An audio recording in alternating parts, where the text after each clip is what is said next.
For over 30 years, my husband gave a piece of his soul to his brother. Every single month, a check was sent, a sacrifice was made, all for a man I had never met. I believed in the goodness of this act, in the strength of brotherly love, until the day I went looking for his brother and found her instead. What I learned in her quiet, shadowed living room didn't just break my heart. It remade my entire world. Hello to all of you watching today. My name is Eleanor, and I am 82 years old. The story I am about to share is one that I've held close for many, many years, a testament to the fact that the greatest betrayals often hide behind the most noble of intentions.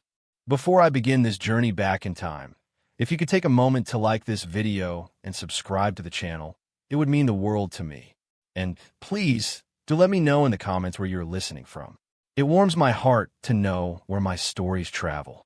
Let's start in 1968. I was a young woman of 25 when I married Arthur. He was a steady man, an accountant for a small manufacturing firm, with kind eyes and a quiet determination that I mistook for unshakable strength. In those days, a man like Arthur was a good catch. He was reliable, he didn't drink to excess, and he promised a life of stability. I was a librarian, a lover of stories, and I thought I had found the beginning of my own quiet, happy tale. We built a simple life in a modest suburban home.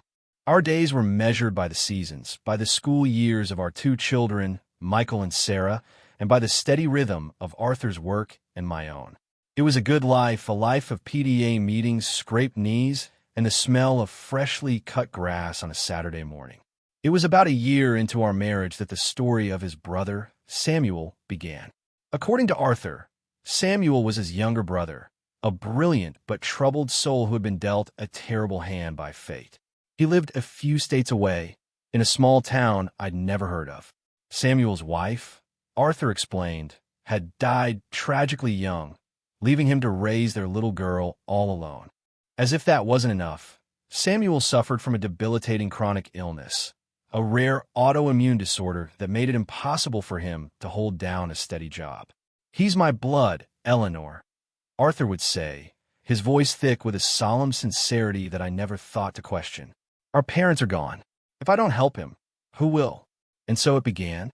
Every month, on the day Arthur received his paycheck, he would sit at our small kitchen table, write out a check to Samuel, and place it in a stamped envelope. It was a significant amount, enough that we had to be careful with our own budget. Vacations were modest camping trips. Our car was always secondhand, and the children's clothes were often mended more than once. There were times, especially when Michael needed new cleats for soccer or Sarah's glasses needed updating, that I would look at that envelope addressed to Samuel and feel a quiet pang of resentment. But I would quickly push it down, ashamed of my own selfishness. This was a noble act, a man taking care of his family. I even felt a sense of pride in my husband's unwavering loyalty. I was married to a good man, a truly good man. The years rolled on, turning into decades. Michael and Sarah grew up, went to college on a patchwork of scholarships and student loans, and started lives of their own. Arthur and I were nearing retirement. The manufacturing firm had been bought out, and Arthur was given a modest pension package. It was then, as we sat down to look at our finances for the future, that the first real crack appeared in the foundation of my belief. Our savings were much smaller than I had imagined. 30 years of sending money to Samuel had taken a far greater toll than I had ever allowed myself to calculate. "Arthur," I said one evening, trying to keep my voice steady, "perhaps it's time we visited Samuel. We're retired now. We have a time. Maybe his daughter is grown and can help him more. Maybe his health has improved." A strange look crossed Arthur's face. It was a flicker of something I had never seen before, something akin to panic. "Oh no, Eleanor, that's not a good idea. He doesn't like visitors. His illness, it makes him very private. And his town is very remote. Hard to get to." His excuses were sudden and clumsy, not at all like his usual methodical way of speaking. He changed the subject quickly, asking about dinner, but the unease lingered in the air between us. I had never seen Samuel, not once in all our years of marriage. No visits for holidays, no phone calls, not even a photograph in our home. Arthur had always explained this away. Samuel was too frail to travel, too poor to afford a phone for many years, and too proud to have his picture taken in his diminished state. It had all seemed plausible, a sad story of a man's quiet suffering. But now, in the twilight of our lives, with our own future looking so precarious, his fierce resistance to a simple visit felt wrong. A seed of doubt, small and cold, was planted in my heart that night. I started paying closer attention. I noticed how Arthur would get tense whenever the subject of his family came up. I realized that in all our years together, I had never once spoken to another soul who knew Samuel. It was as if he existed only in the stories Arthur told. The real turning point came a few months later. I was cleaning out the attic, a task I had been putting off for years. In the bottom of an old trunk, beneath my wedding dress and the children's baby shoes, I found a small, locked box. It was Arthur's, a memento box he'd had since he was a boy. I had never opened it, respecting his privacy. But that day, a strange compulsion took hold of me. The key was in a small envelope taped to the bottom. My hands trembled as I turned it in the lock. Inside were old report cards, a dried corsage, and a bundle of letters tied with a faded ribbon. They were from Samuel, written decades ago, in the first few years of our marriage. I sat down on the dusty attic floor and began to read. The letters were not from a sick, grieving man. They were full of energy, of grand schemes and business ideas. He talked about investments, about buying property, about plans for a bright and prosperous future. But it was the postmarks that made my blood run cold. They were not from the remote, hard-to-reach town Arthur had always mentioned. They were from a bustling, affluent suburb just 3 hours away from our own home. And then I found the photograph. It was tucked into the last letter. A picture of Samuel, broad-shouldered and smiling, with his arm around a woman. On the back, in faded ink, it said, Samuel and Clara, 1970 Clara, not a deceased wife from long ago. A living, breathing woman in a photograph. There was no mention of a daughter, no hint of a debilitating illness. There was only a vibrant, healthy-looking man and a woman named Clara. I felt the air leave my lungs. 30 years. 30 years of sacrifice, of mended clothes and skipped vacations. 30 years of believing in my husband's noble charity. It was all a lie. The story I had built my life around was fiction. I didn't confront Arthur that day. The betrayal was too vast, too deep. I needed to understand the truth before I could face the man I had married. I carefully put the letters and the photograph back in the box, locked it, and returned it to the trunk. But something inside me had changed. The quiet librarian, the trusting wife, was gone. In her place was a woman with a singular, burning purpose. I needed to find Samuel, and I needed to meet Clara.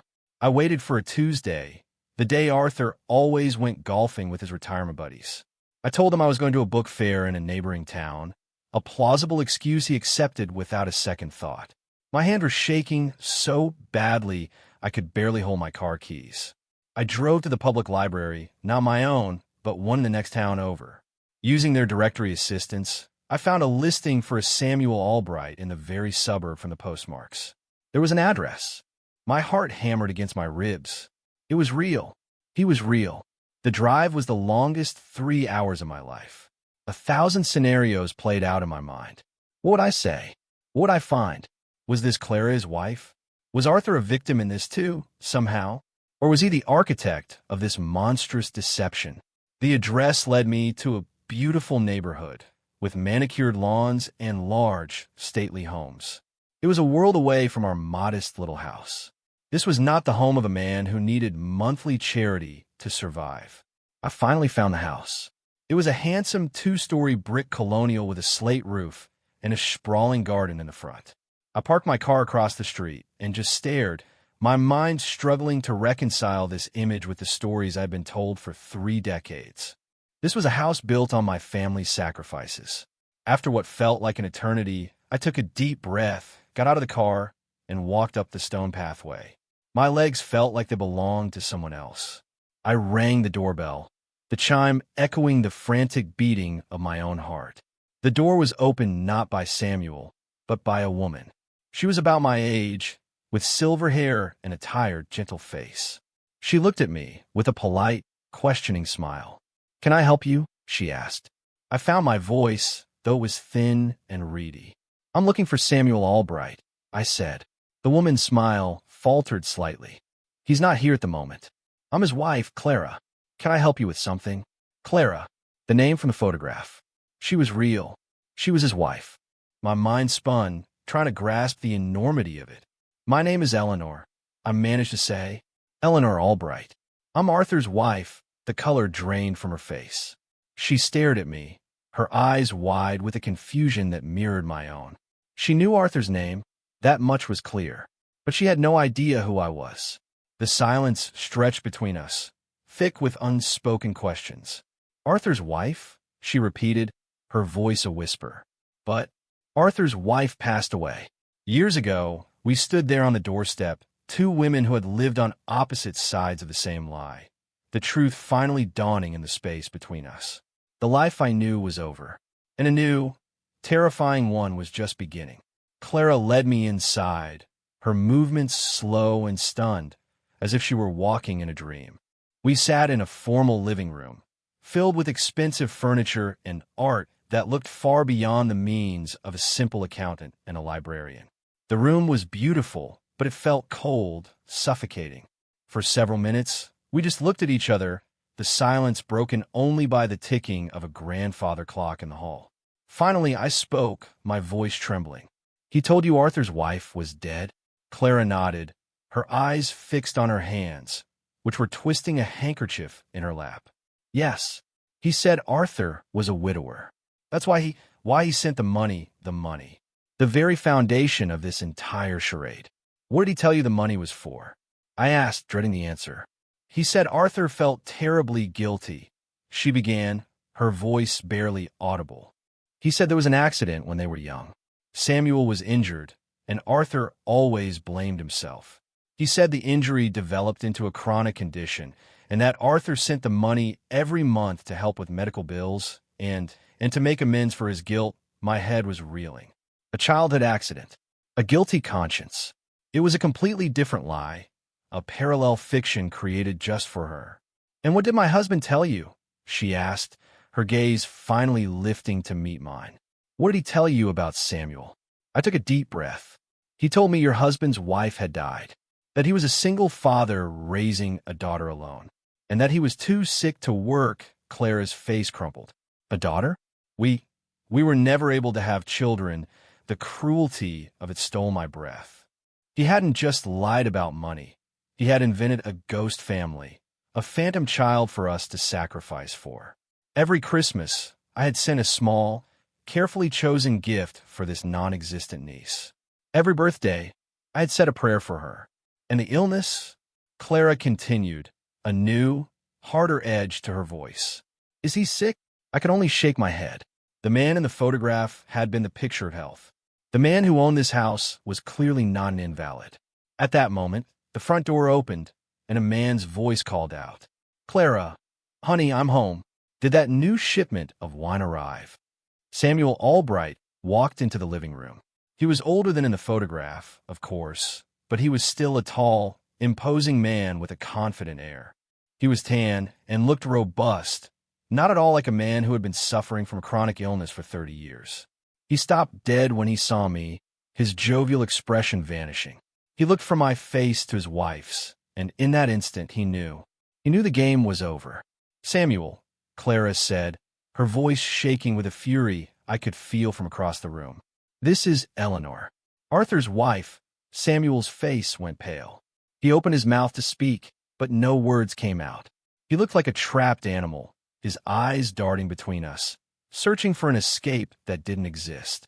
30 years, I said, my own voice low and filled with a cold rage I didn't know I possessed. "For 30 years, my family has gone without, so that you could live in this palace. My children went to college on loans. My husband and I have nothing for our retirement. All for a lie."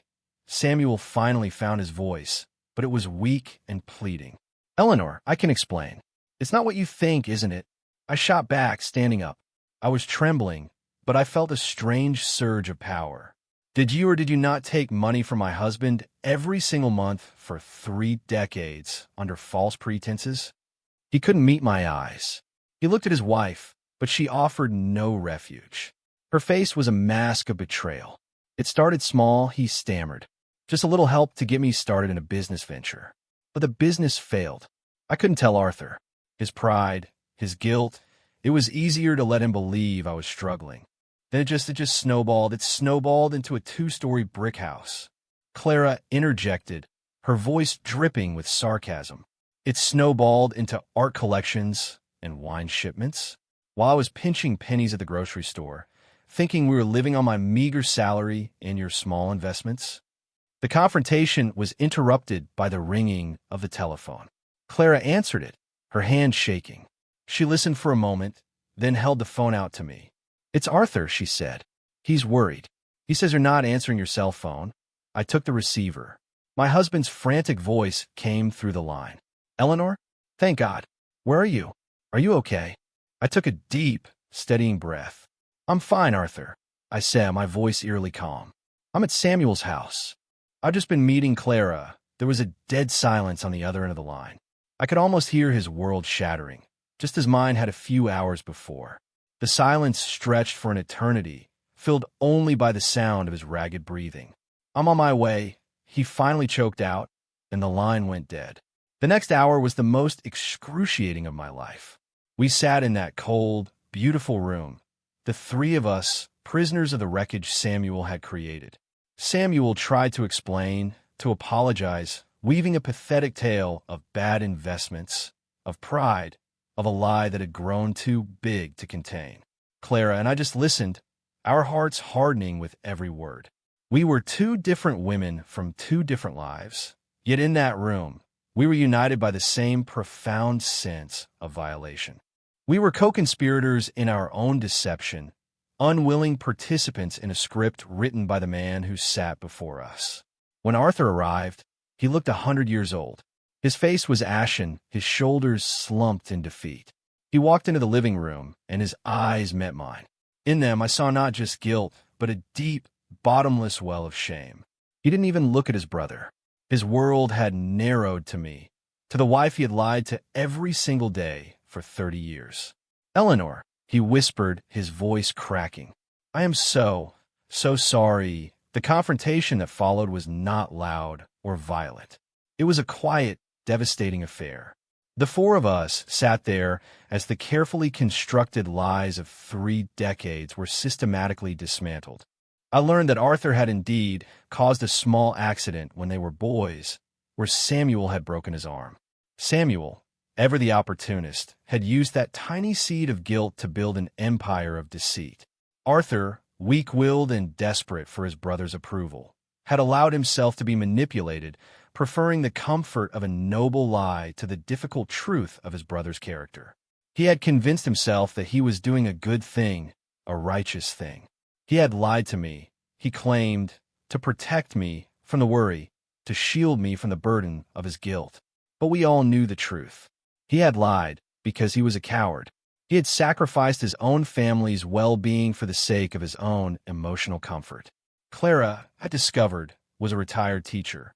It was her small pension and modest salary that had actually paid their bills for years, while the money from Arthur was funneled into Samuel's schemes and luxurious lifestyle.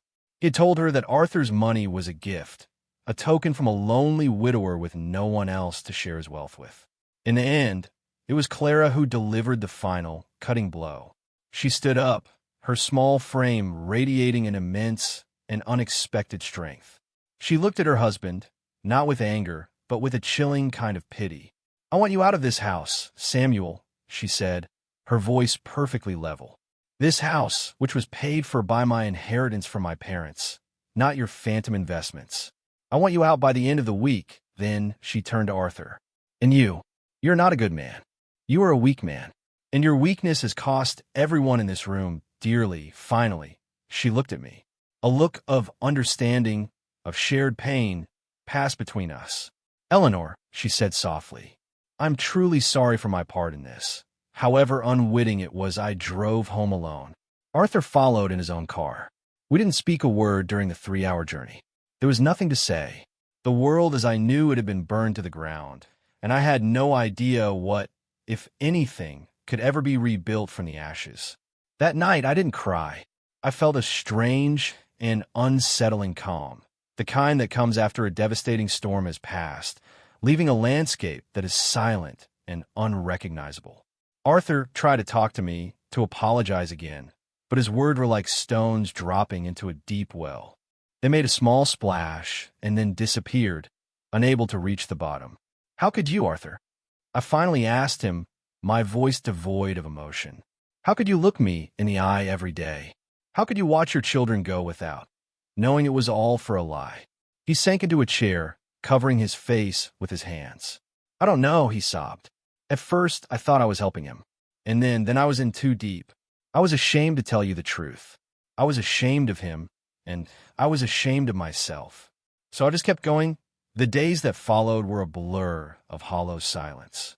We moved around the house like ghosts, two strangers trapped in a museum of a life that was no longer real. I looked at the photographs on the wall, the smiling faces from vacations and holidays, and felt a profound sense of dislocation. Every memory was now tainted, underscored by the knowledge of the secret that had been silently draining the life from our family. I consulted a lawyer. Divorce was the logical next step. My children, Michael and Sarah, were horrified when I told them the truth. They were furious with their father, but their primary concern was for me. They both urged me to leave him, to start a new life free from the weight of his deceit. But as the weeks turned into a month, I found myself hesitating. I was 82 years old. The thought of starting over, of dismantling a home I had lived in for over 50 years, was overwhelming. And as my anger began to subside, it was replaced by a complicated mix of pity and something else. I looked at Arthur, a man utterly broken by his own weakness, and I saw not a monster, but a pathetic, diminished figure. He had lost his brother, his wife's respect, and the admiration of his children all at once. He was adrift, and for the first time in his life, he had no lies to cling to. It was during this period of uncertainty that I received a letter. It was from Clara. She wrote to tell me that she had filed for divorce from Samuel. He had left without a fight, taking only his personal belongings. She had sold the large brick house and moved into a small, manageable apartment. She wrote, starting over. Her letter was not full of anger or self-pity. It was filled with a quiet strength and a surprising sense of hope. She spoke of rediscovering old hobbies, of taking art classes, of finding a quiet joy in her newfound solitude. She ended the letter with a simple sentence that struck me to my core. "You gave me the truth, Eleanor, and in its own painful way, it was a gift. It set me free." Her words resonated deep within me. I realized that I had a choice. I could leave Arthur and live out my remaining years in righteous anger, or I could stay and find a different kind of freedom. I chose to stay, but not as a victim. I made a decision that would redefine our marriage for whatever time we had left.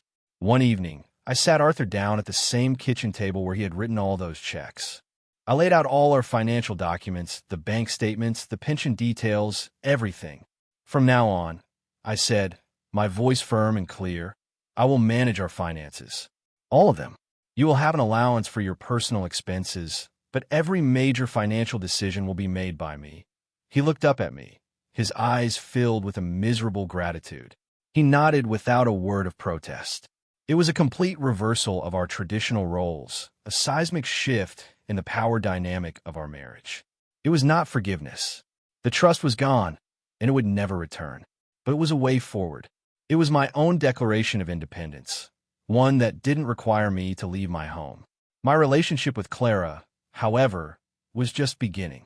We started writing to each other regularly, then talking on the phone. We discovered we had much in common besides our shared betrayal. We both loved classic literature, gardening, and old black and white movies. We were two women who had lived our lives in the service of others, our husbands, our families, and who were now, in our old age, learning to live for ourselves. A few months later, I invited her to come and visit.